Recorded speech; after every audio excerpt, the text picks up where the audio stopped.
Welcome to another episode of We Don't Die, where my goal is to give you evidence that although our bodies will disappear, we survive physical death.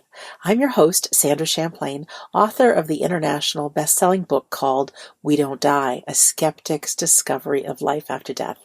Time's going by real fast. We're recording this episode on February 8th, 2019, but I want to let you know, if you haven't heard already, March 29th through 31st, I'm going to be in Orlando, actually doing my own event called We Don't Die Orlando. So I have got some great afterlife speakers from around the world. There'll be mediumship demonstrations. There'll be help through grief. There'll be talk about healing and living a powerful life. And I have a really good lineup of great people. So check out WeDon'tDieOrlando.com if you're interested in that. Now, on to the show. I'm excited to introduce you to Deborah Martin, who has experienced so much in one lifetime. Deborah is a certified research lab medium, a renowned intuitive healer, and an author of 5 books, including Believe Beyond Seeing. Just because we can't see them doesn't mean they don't exist.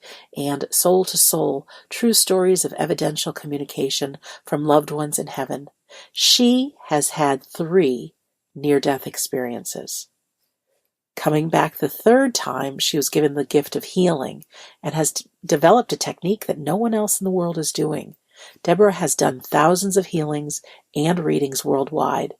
She's been a guest on many of the biggest radio shows like Coast to Coast A&amp, Hay House Radio with John Holland. She's even been featured on television networks, including 2 A&E documentaries. She's also someone who's passionate about giving and speaks at conferences.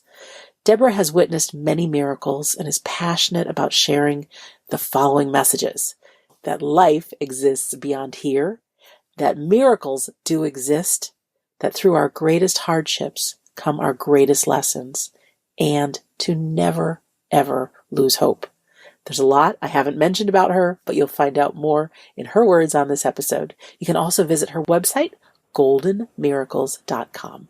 Deborah Martin, welcome to We Don't Die Radio. Oh, thank you, Sandra, for having me on your show.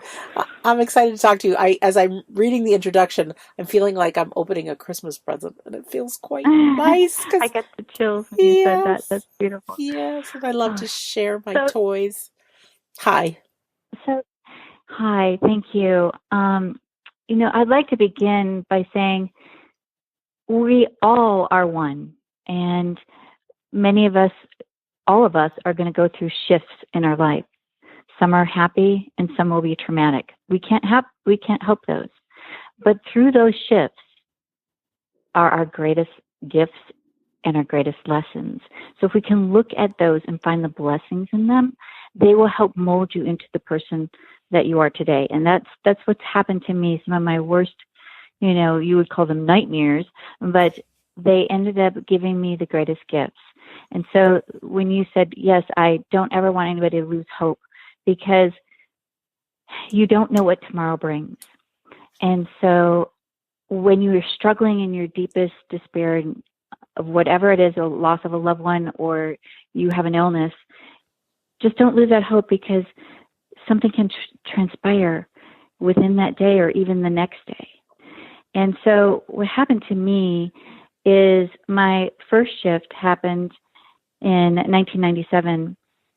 I was in a horrific car accident, and I was hit on a freeway going 60 miles an hour, and a big truck came and sideswiped us, and we spun and took out 40 feet of guardrail. Wow. When that happened, right before impact, I intuitively knew something was going to happen. And that's where it was like, how did I know that? It was like I knew, and I immediately say, God, not now, save us. And then I heard the bang. And then it seems like everything went slow motion, but yet it was going fast. And we came to a stop facing oncoming traffic. And we're like, I was in panic, like, oh my gosh, we can't get out. Are we going to be hit again? And we were stuck. We were stuck in that car. And I looked around, there was no one to be seen. No cars were stopping. And all of a sudden, this man appeared. And he appeared, and he was able to get us out of the car. Now, in my new upcoming book, I show pictures of the cars. I describe in more detail. And you would look at the car and say, there's no way you would be able to get people out. You'd need the jaws of life.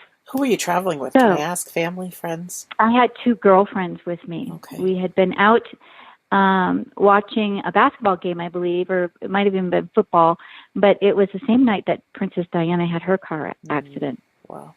So even having a premonition before, like, don't get in the car, you're going to have something happen. But I thought, oh, that's just, your humanness thinking that just happened to her, and I just watched it on TV. Right. So things were happening fast, and he came, he took us out of the car, and he kissed us each on the forehead.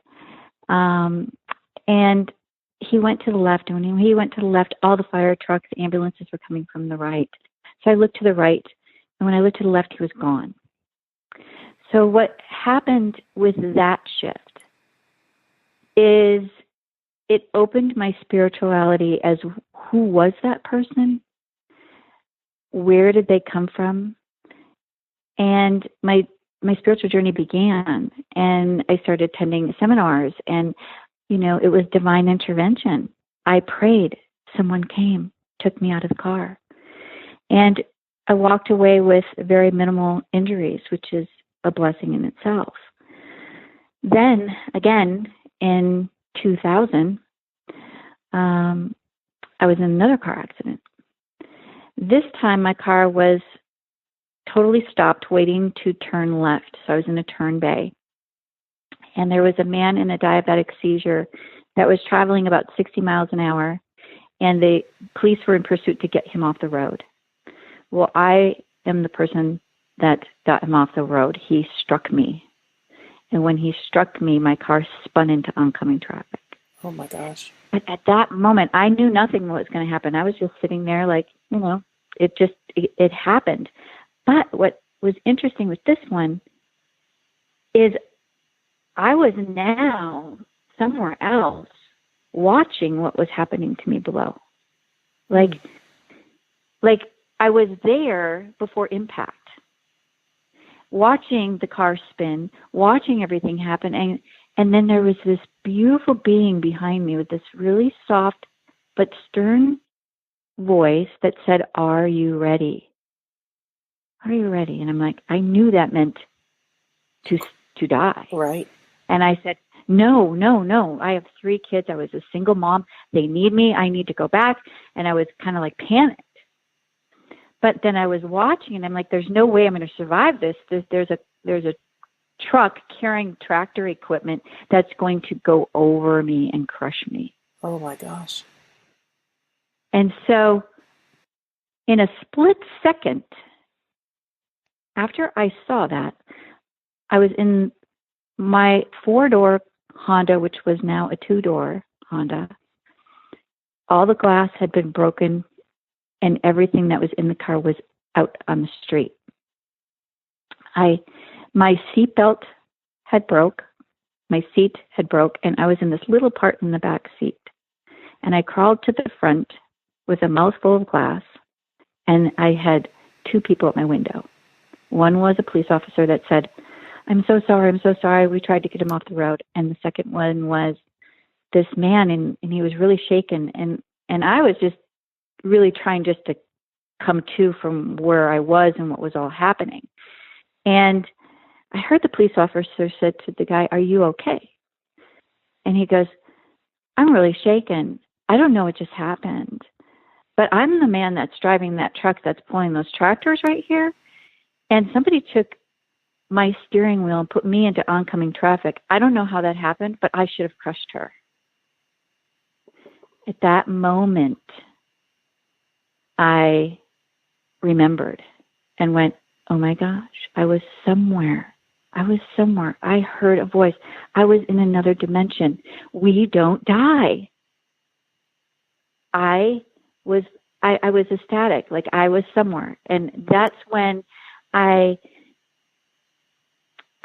want to go back and just say I didn't have very many injuries from this accident, which was a blessing in itself. But this is what happened to me from this. This opened my door to my mediumship because I knew I heard. I knew I was somewhere else. I knew something transpired. And I've always had the gift since I was a little girl, but I had closed it.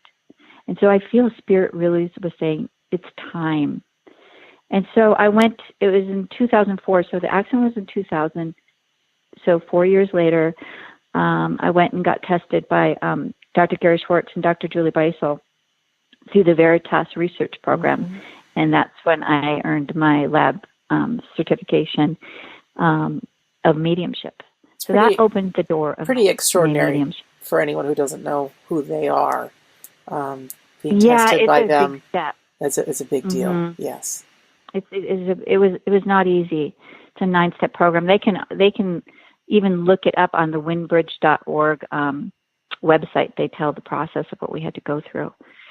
So since then, I worked with the FBI for cases.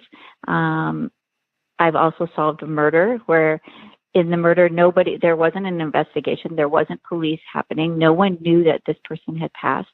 But I had to tell this woman that her aunt had passed and that she was murdered. And what happened is she went back to Peru.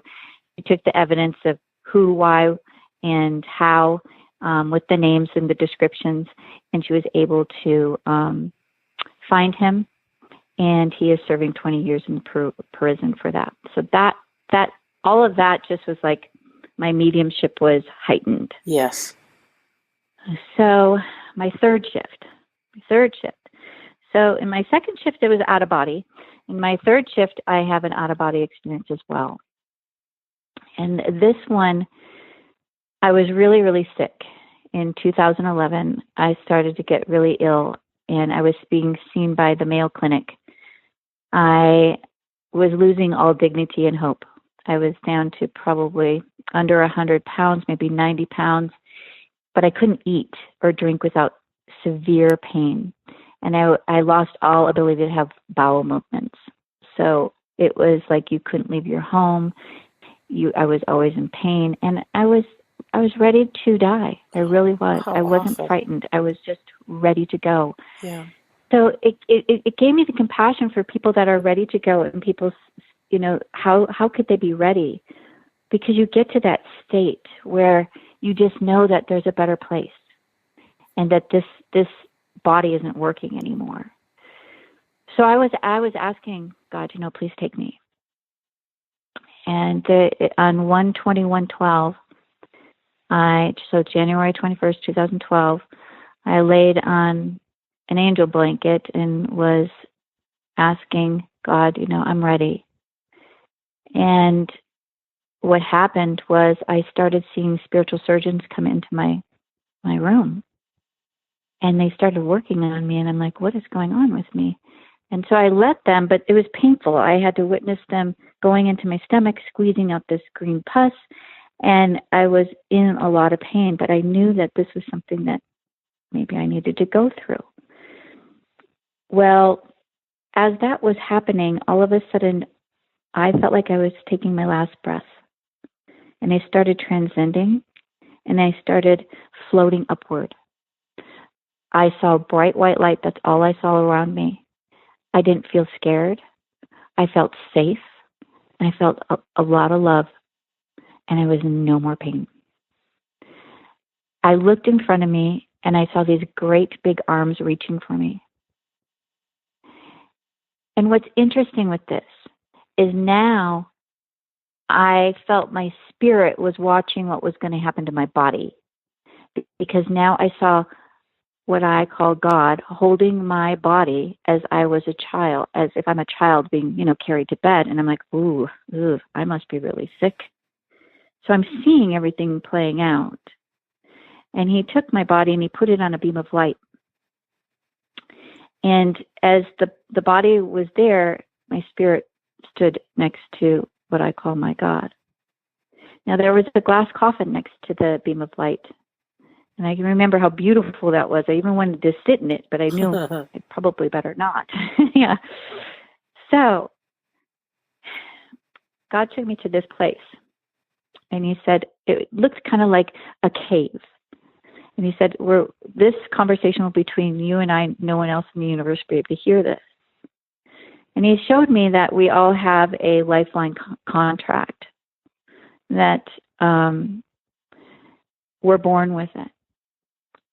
So I didn't read the whole thing. I got to this part where it said there were like 5 words: healthy, joy, empowerment, prosperity, and voice. Those sounded pretty good to me. But I did question and said, I don't want to go back unless I am healthy. And I am afraid to go back because it's so beautiful here, and I feel safe, and I feel loved, and I feel no pain. And I was told to go back, that I would have a new mission and a new duty. But that duty really wasn't told to me what it was. I thought voice meant be the voice for mediumship. I'm like, okay. And I knew health was healthy, so I knew I was going to go back healthy. So I was like, okay. And he said, you're going to sign this contract, but remember this date, 1/21/12. All numbers are reversible, and so is this. Okay. Well, when I came back, I felt like I was taking my first breath again. I could feel my spirit entering my body. And I had this light within me that was a little bit of hope. My hope had come back again. Now, this took me 6 months of self-healing. Mayo Clinic never found out what was wrong with me. I questioned why did they never find out. And I continuously hear, because if I would have found out what the actual reason was why I was sick, I would have been attached to it. I would have said, I always had this. Now that I never know, I'm not attached to it. Makes sense. So it made perfect sense, right? Now, that day when I took my first breath, my mediumship was heightened. But I also had the gift of being an incredible healer. And what happened was the voice, remember I said voice I thought was going to be my mediumship? Yep. The voice is now messages that come through me that others who have healing sessions with me need to hear in order for them to be healed. I will know nothing about them at all. I don't want to know anything, but everything comes through. And there's only one person that knows everything about you. I mean, things will come through that happened when they were a child that they may have even forgotten. And I wouldn't know any of that. So it's actually just incredible what comes through. But in order to do this work, I have to trust in every single word that comes through. I can't waver. And that's where the empowerment word came through. God has taught me to stand strong in this work and to always trust everything that comes through, to remove my humanness and allow Him to orchestrate it all. Now, when I say God, some people are turned off by that. I want you to know that God comes in many forms for us to see. You might call Him divine. You might have another name for it. I believe it's all one. So, in my healing sessions, what happens is I heal emotionally, physically, and spiritually. And I'll tap into a frequency. And we each vibrate on our own frequency. Not one of us have the same. So once I find yours and I add mine, I go directly to God's, and that's when it all starts. Now, you're remote. This is remote, so you're in another place. It could be all the way around the world. I've done, so many, and the energy travels instantly. And what's so fascinating about that is what I am feeling in my healing room, across the world, the same person's feeling the same thing. I had this one woman, she said, as I was working on her here in my room, I felt like I was going to throw up. I'm like, oh my gosh, I'm going to throw up. I feel like I have bile. It's going to come up. Well, when she listened to the recording, because she rested and received and went through her process on her end, but she could not believe what she heard, because as she sat in her chair while the session was taking place, she sat straight up and vomited into a bag and ran to the bathroom, purging for an hour bile. Now, how does that happen, right? I mean, you're just like, We're all how did connected. they There's no feel it, distance, right? We're all right? connected. Beautiful. Yes, we're all connected. So, I will, now my mediumship comes in handy when I do my healings because I'm able to see and feel and hear. So I'll see spiritual surgeons come into the room to work on them. I'll see loved ones come into the room. So someone might come to me for grief where we can bring them through. So when you have a reading, you can have a healing and have a connection. I've taken people on spiritual journeys. A spiritual journey is a vision that I will receive and a loved one might come through. There was once this one healing session where this woman, I traveled to a space with her for a spiritual journey, and all of a sudden I saw this little boy, like, there's a little boy just came and he grabbed onto your leg. He's 5 years old. I don't know, if you have a 5-year-old, if maybe you miscarried a child, but this child's here for you and hanging on to you, and he's saying something about your necklace. Well, after she listened, she told me that she had lost her son at age 5, and the necklace she was wearing was his thumbprint. Oh.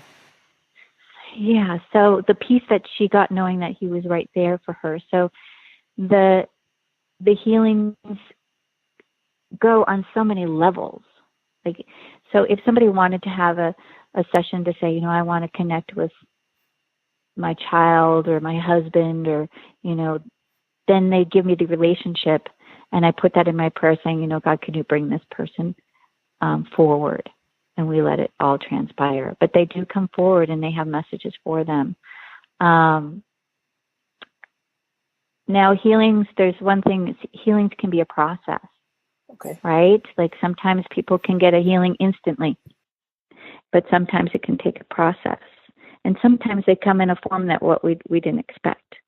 My intention is everybody receives the miracle they deserve, but I don't know what that miracle means, right? So one person, I wanted the miracle for her. She was told that she only had, a couple months to live.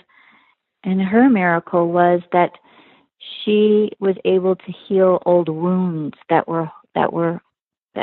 she held on for all her life from when she was young. And she was able to heal them and hear how to release them and overcome them. So when she transitioned, she was not holding on to any of that. Wouldn't that be nice to be free of all those kind of things? Yeah, I know. Well, healings. And you know what I thought?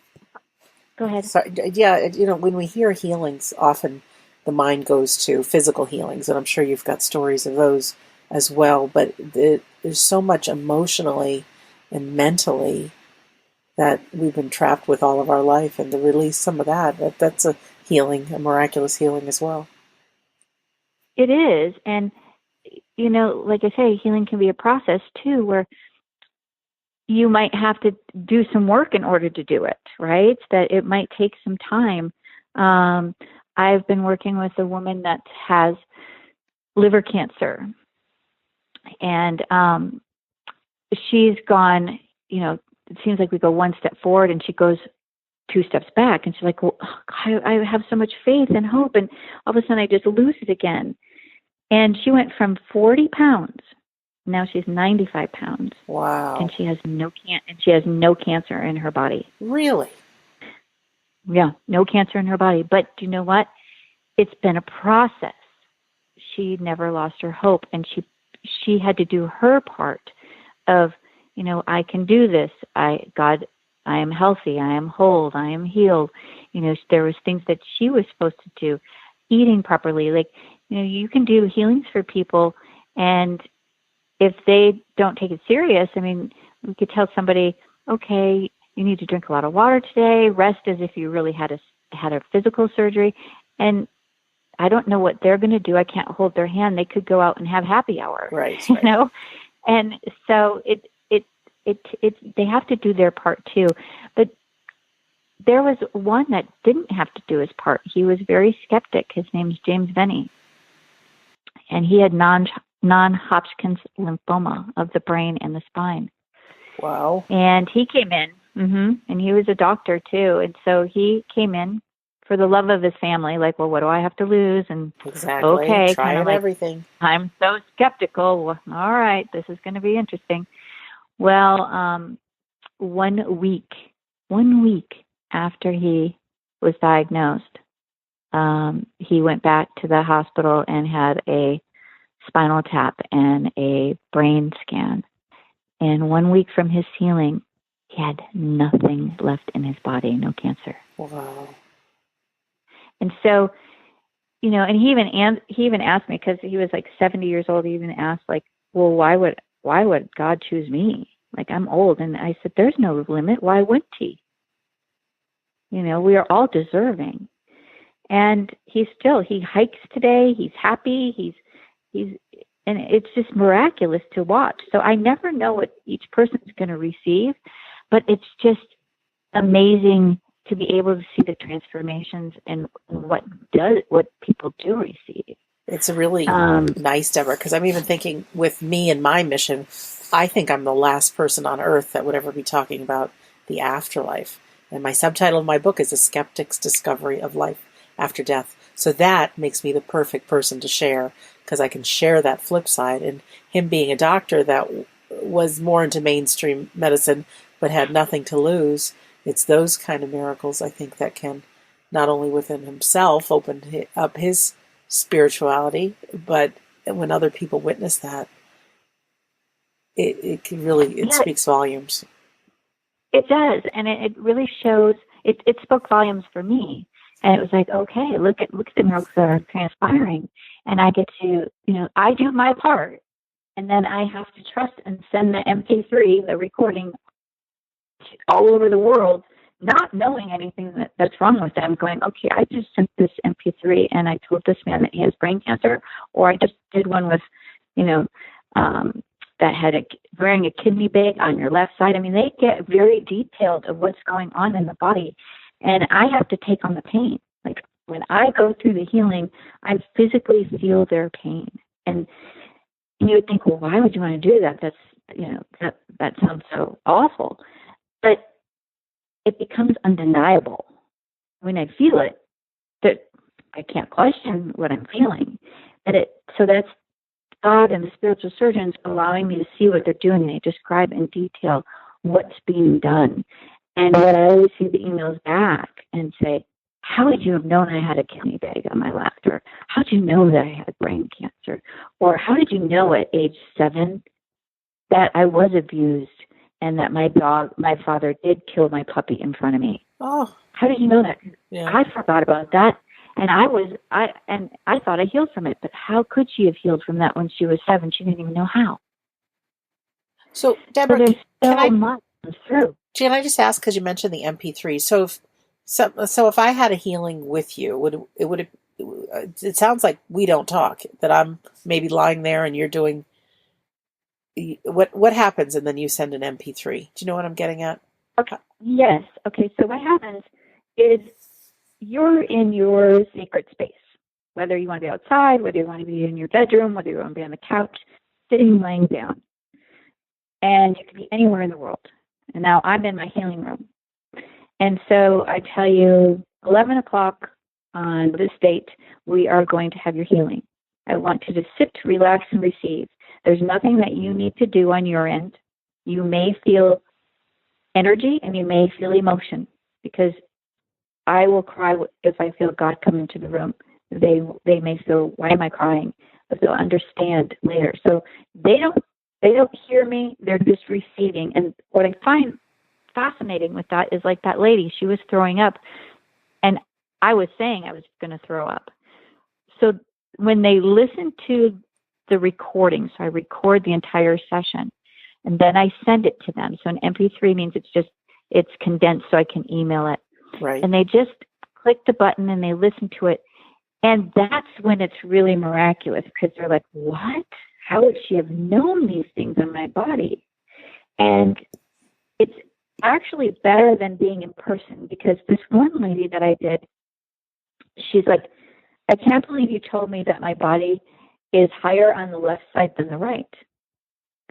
And I'm like, yes. And she's like, well, if I would have came into you in person, you would have noticed that.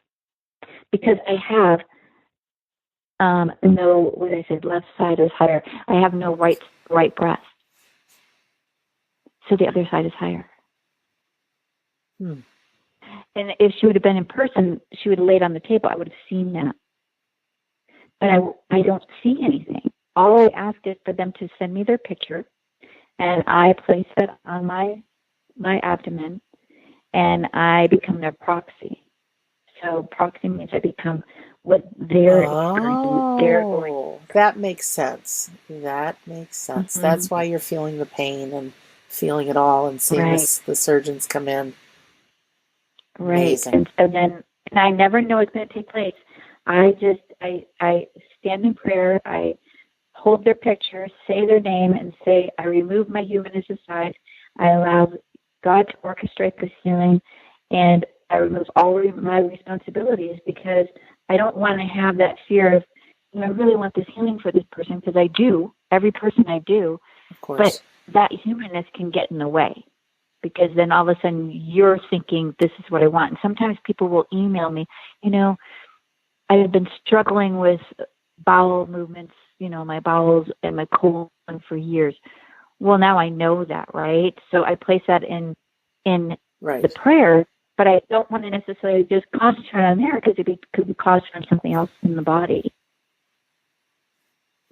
So it's like I say, every healing has a message, and it takes me down to my knees. Like, I'm like, okay, now I have to go back to my real world, my real life after this, because it's just so profound.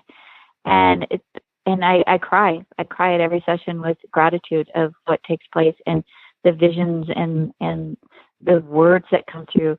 They're so powerful, but yet they're so simple. I'm like, I should transcribe every one of these and quote these things, but that it's sacred, it's theirs, so I don't. But I will, I have a new book that will be coming out in the next couple of months, and they will be showing proof of miracles. It will be showing in this book what's really transpired. Now, sometimes people, there's two different ways of having a healing. You can have a private healing where it's just for you. Right. But some people will also do a distant group healing. I do distant group healings for people that really can't afford a healing, and so for $99 they can be part of a group. And what's so awesome about that is the groups are formed where I'll find out that there were 3 people that lost a son, there were 2 people that had brain cancer, and then that focus becomes for both of them. So the words that come through are for the group, but I have them listen to them as if it's for themselves. So one person said that during her group session, I had seen that there was a rod going through the right thigh, and it was very, very painful. And she emailed and said, well, I just had a hip replacement, and a very large rod is in my front thigh. Wow. Well, she said instantly after the session, she was cleared to go back to the gym, and she was amazed she was pain-free, and she's doing spinning classes and weight training immediately after. That's a healing for sure. Yeah. So that'll be in the book. In fact, it'll show pictures of the rod and everything that was said. But so the groups are just as powerful. I mean, in prayer, the more people that participate, the power of prayer. It's like we're all holding hands together. Where all our intentions are for a miracle. So, right. I do tell people, go ahead and sign for a distant group if this is something that you want to try first, even, or that this would be for you. I've even done families, like a whole group as a family. That's beautiful too. What comes through, because each person in the family, you're healing as a whole. Can you imagine how your family's going to be afterwards? It's just beautiful. What I'm thinking, does everybody have to know that you're doing this healing, or can you send the healing out to those that may really not be aligned? Good question. No, that's a good question. I have been healing them people that they didn't know, because they're like, there's no way they'll accept this. It's like a prayer. You're doing a prayer for someone. You're doing your intentions out of pure love for them to have something beautiful. So yes, we can do that. I would just send it to the person that was giving, asking or requesting for that, because you never know in time that person could heal and they could say, you know what, I did this for you a month ago, a year ago, however, and they would have that for them. Wow. Do you still do medium readings as well as healing? I do. I still do my mediumship readings too. I feel that healings come in many forms, and my readings are just a different form of a healing. Mm-hmm. And it just depends on what each person needs, right? But that it's limitless. Healing is limitless. It doesn't matter how big or how small something is. So don't think, oh, this is too big. I mean, look at James Finney. He had Hodgkin's lymphoma, right? Brain and spine. And so there's never something that's too big or too small. And not one of my sessions are ever the same. So what comes through for you, I've never heard before. That's what's amazing too. How long is a session? I'm just wondering, you're sitting there obviously with a microphone speaking? Yeah, well, I'm laying down. Okay. I'm laying down on a table. I usually dress in all white, and then I light candles around the room, and I say a beginning prayer, that I'm on speaker that is going to record, and then I ask them to envision a white light coming down and going right into the solar plexus, which is your belly button, and that white light grounds and holds them into the room. And so I just become the proxy with the picture there, and it lasts about an hour. So from beginning to end, 2 hours, I would say, but the whole recording's an hour. So because I have the prep before, I have the prep after, and then the picture on top of me. Now, I've seen things like when I do a conference, I've had people come up to me and say, I've been hurting in my wrist or my knee, and they're like, can you touch me? And I'm like, okay, I'm not anything special. I'm just like you. But then they've come back and told me that just by me touching them, their pain went away. You're the middleman. So yes. Yeah, I think too, it's their intention. They feel that it'll go away, power of the mind. Yes. And then powerful. Plus the energy of somebody coming through. But I believe that it's like, don't lose hope. And, you are deserving. So many people think they're not deserving. Why would I be deserving to have this? Like James said, why me? Why not you? Exactly. Why not you? So, in my sessions, so they are remote. And, do you have any other questions about them? Well, I'm just amazed at it. I have interviewed a few people talking about healing, but it was long ago. So I'm just sitting here just amazed, because it's not just the actual healing that takes place. I remember talking to someone, I don't remember who it was, but they had these wonderful stories of healing. But of course, our number is going to be up at some point. I mean, I know that when my dad passed, I tried everything possible to get him to survive. But I love your word shift, because of that shift, I became the person who I am today. So everything had to go the way it did. But what I'm thinking is that even though somebody even hearing a story right now of healing, or one of your stories, I think it awakens something within us that kind of has us think, you know what, I am a divine soul. This is possible. It opens up hope. Is that the right way of saying it? Of what's possible. Right. It gives people spirituality. It gives people faith. Whoever you want to label as God or the universe or infinite love or whatever, you're now more aware, well, I'm speaking of myself, that there is this spark within all. So it just kind of awakens something, I think, hearing the stories. And we're all connected to it, and we're all deserving of it. And people will say, well, can I heal myself? Yeah, that's a good question And, that I was going to ask you. There you go. yeah, can you heal myself? Sometimes we can. Sometimes we can go to those places where, I believe if I pray every day, it can happen. Sometimes we just need that other person to help with the last piece. And it could be something that you were holding on to from when you were a child. It could be something that you struggled with. It could be, like I said, abuse, not worthiness. There could be so many things that you might not even remember. This is a great story that just popped into my head. Okay, so this girl comes for a healing, right? And she's like, I seen that she had a hernia, and doctors were having a problem. I don't know if we can heal this. It's a weird hernia, and she's like, okay. And so she's going through a lot of stress. Whoa, okay, tell me that this isn't the weirdest thing that you would have to say. Now I'm seeing this, and I'm like, I have to voice what I'm seeing, but this is kind of crazy. And I'm seeing her in her mother's womb. And I'm seeing that she has a twin sister. And I'm now seeing her twin sister standing in the healing room. And I have to tell her, you know what? This happened when you were in the womb. And you and your sister had made an oath to come here together to be twins. And she bailed on you. And you felt abandonment. And this is why you have your hernia. Now, do you know, she always felt like she wanted to be a twin.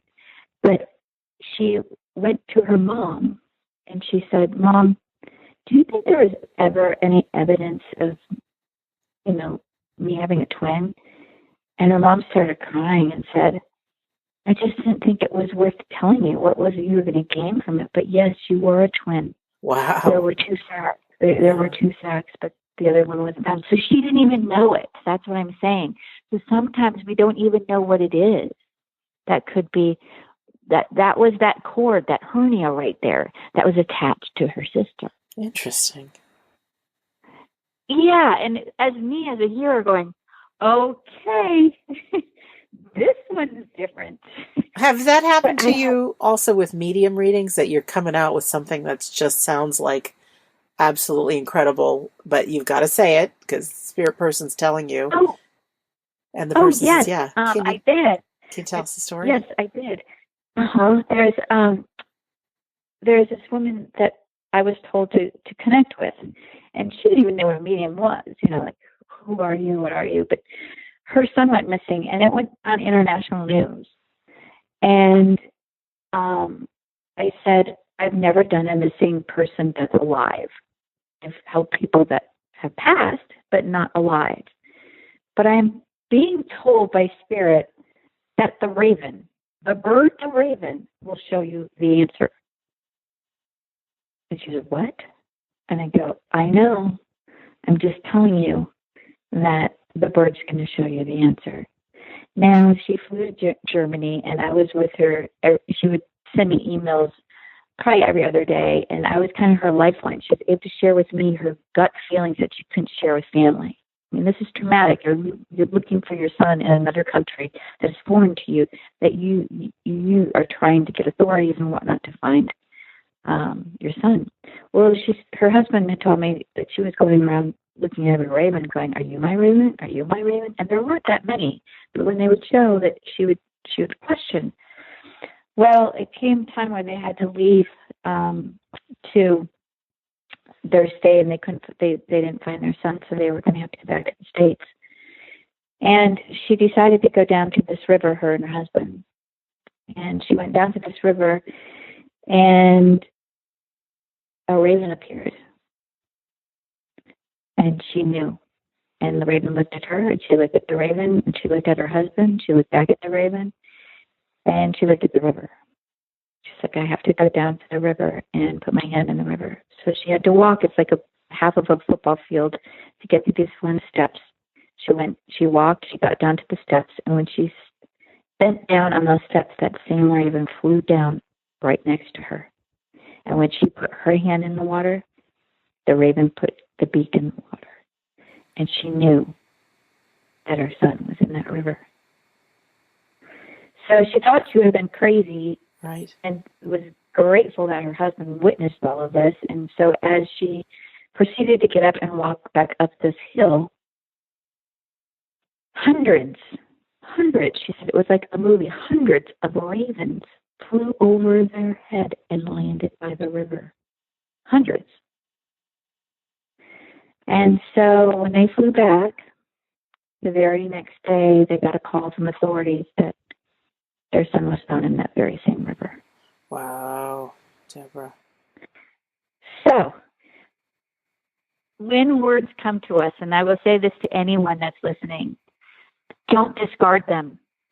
Because you might think that, well, where did I get that thought? And that's crazy. Or sometimes we think, why would I think something like that? Just hold on to it. Put it in your sacred cup, because, 1 week, a couple hours, a month, you never know. It'll be your aha moment, and you'll have it written and dated and like, oh my gosh, that came from my loved one. Invite them into your day and ask them to give you a message. And if it's something crazy like this, trust it. That's the biggest word with everything that I do is trust. Yeah, and that could be the hardest thing for people, thinking, is it me? I want to ask you too, and this is the perfect time. You have a couple of meditation CDs, and I think not only myself, but other people listening would like it, probably to hear a taste of your voice doing something like this. Can you talk about what your meditation CDs are? Yes. My one is a guided meditation, and what it does is it sits with you every day, where you bring your loved one. So if you want to bring a picture into the room, so that you close your eyes and you envision your loved one, and I take you to a space where you can play this over and over and over. Maybe you do it every Sunday, and eventually you are now able to connect in that space with your loved one. So it's a guided meditation to bring that person forward, to have your own connection, and then be with them. And then eventually you won't even use the meditation CD. You'll just say, okay, Sunday at 1, I'll meet you at the bench under the tree. And that's where you'll be. Oh, I like it. Yeah, I'm on your website right now. Yeah. I see that. That's called Reconnection. Oh, yeah, I've been stalking you. Yes, I have. And then the other one, the Core Connection Daily Meditation. And I love what you say here. Yeah. The short 8-minute meditation can be done daily. The goal is to create inner peace for your mind, body, and spirit. It's true, because sometimes we forget to take that time for ourselves. And a lot of us don't know what we're supposed to do during that time. So I'll say, well, if you can take 5 minutes a day or an hour a day, whatever it is. I mean, sometimes people can do it in the car, on your way to work. Just like, okay, before I go to work, I'm going to park my car, close my eyes, and say, take a deep breath. I'm fine. But if we can really give ourselves 15 minutes a day and take that time to maybe light a candle and sit in quietness and just breathe. What do I hear? What do I feel? What do I, take the ego, place it aside, and allow all of your senses to open and see what you receive. But many of us don't know how to do that, and that's what that CD helps. It helps you learn how to do that. It gives you that short little meditation so that you're able to take that time, and eventually you'll do it on your own. But it's a little teaching tool. It's great. And your website is goldenmiracles.com. Why did you name it Golden Miracles? A long time ago, that was right after the first shift. And I just felt that it was a miracle. I felt like there was something that was beyond me that transpired that opened my spirituality. So I called it Golden because I just felt like, it was a blessing. Yes. It was golden. And it was a miracle because we survived. And so I was like, oh, that'd be a really neat website. Sometimes people probably would be easier for them if I had a website called Deborah Martin. But if people Google me, it pops up anyway. But I love the name because I believe that all the miracles are golden and blessings. Yeah, it's really nice. So goldenmiracles.com, that's for our listener now. And we're getting to the top of the hour. I'm sure there's something I should have asked you, or a story that you might want to share, or if you want to just reach into that intuitive side of Anything else you want to share before we close the episode? Well, I'd like everybody to know that they're worthy. Okay, so many people feel like they're not good enough. I mean, look at the public eye right now with so many social media, Instagram, all of that, and we have all competing to be better than the next, and just to be happy with who we are, who we were created to be, because we each are our own masterpiece. And so, if we can just honor who we are, see the beauty, and just say, I am worthy. I'm worthy of it all. Don't ever think that you can't have anything that you want. You're worthy of it all. Don't limit yourself. And so I'd like to, just if everybody that's listening, just put your hand on your heart and think of it. Like, if you were to hold your heart, how gentle that would be. You wouldn't want to crush it. You wouldn't want to drop it. That's how special we are. And now just to close your eyes and see white light going into your heart, knowing that you are loved and receive the love and the healing light and love from God to you here and now. And I just want everybody to know that everything is possible and to never lose hope. Oh, because we don't die, right? We don't die. We don't. We don't die, so we get to see. I mean, I'm a true witness of seeing the other side, and I go in great detail in my new book. It's coming out in the next couple months. What's the name of the new book? It's going to be called Proof of Miracles. Yeah, it's going to be called Proof of Miracles. This is the first time I've ever said it out loud. But yes, I'm excited. So be tuned for that, because it really shows the miracles that have transpired through readings and through healings, and that you too can receive the gifts that these people have shared in their stories. Oh, that's great. And when things don't look the way we want them to go, like when my dad passed, it was a shift for me that led on to where I am right now, discovering so much about the afterlife, creating the show, and giving back. So right. And you know what? When somebody's passing too, they'll say, well, I had somebody come that wanted a healing, and they were passing. I'm like, well, what could I do for them? And it was peace in passing. Oh. They were shown who was going to come for them, and her last words were because her dad showed up, and her last words to her husband was like, my dad's in the room, and she was gone. Oh. And so, there's so many levels. It's just, I want to teach my children, rather that when I pass, that they don't grieve, but they celebrate. Celebrate who I was when I was here and all that I gave, and that I'm still living with them in just a different form. Mm-hmm. Before long, everybody gets reunited. Yeah. It's so easy to buy into this life is it. And I think that's part of being human, is to experience this. Or people are afraid. Yeah, they're afraid to talk about passing. Like it's because it's unknown. But the thing is I've seen it. I've tasted it. I felt it. I was part of it. And I came back able to speak about it. And it's there for everyone. And that's where we're going to be. So enjoy this life, because this is a gift, and do everything you can to make your life, to live to the fullest, to laugh, to love, and just to enjoy. And never give up hope. Never. Miracles never are give possible. up hope. And, right, because you know what?